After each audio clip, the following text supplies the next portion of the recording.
Toutes mes photos, tous mes fichiers sont dans mon ordinateur ou mon téléphone.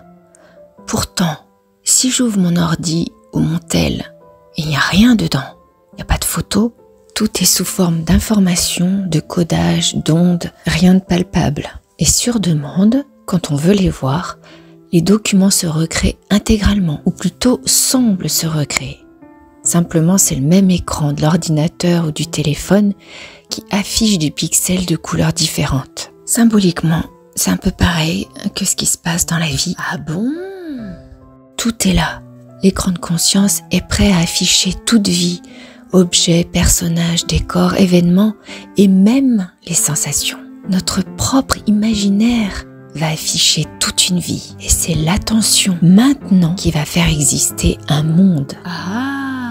Donc toute apparition créée par moi, la conscience, l'esprit, est forcément dans ma conscience, dans cet esprit, et se crée maintenant, ça imagine, là. Donc rien ne peut m'être caché, ni ailleurs de moi, puisque c'est moi le créateur de tout, ni dans un passé, parce qu'il n'y a que maintenant. Ah ouais!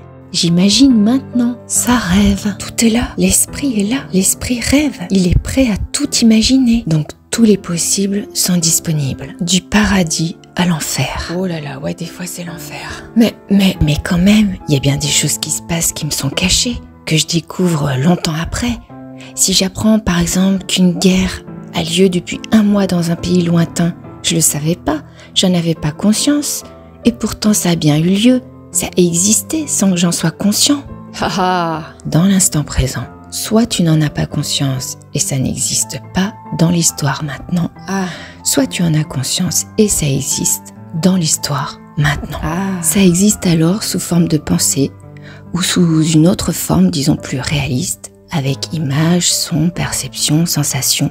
Et à cette existence est associé le poids d'un temps illusoire, par exemple il y a 10 ans, il y a 3 mois, hier ou tout de suite, et d'un espace illusoire. Par exemple, soit c'est tout près, à côté, devant toi ou dans un lieu lointain. Ce qui n'a pas le même impact et procure des émotions différentes à vivre. Eh oui, c'est pas un vrai temps quoi. Non, car il n'y a rien en dehors de maintenant. C'est pas un vrai espace quoi. Non, car il n'y a rien en dehors de ça, de cet esprit, cette conscience.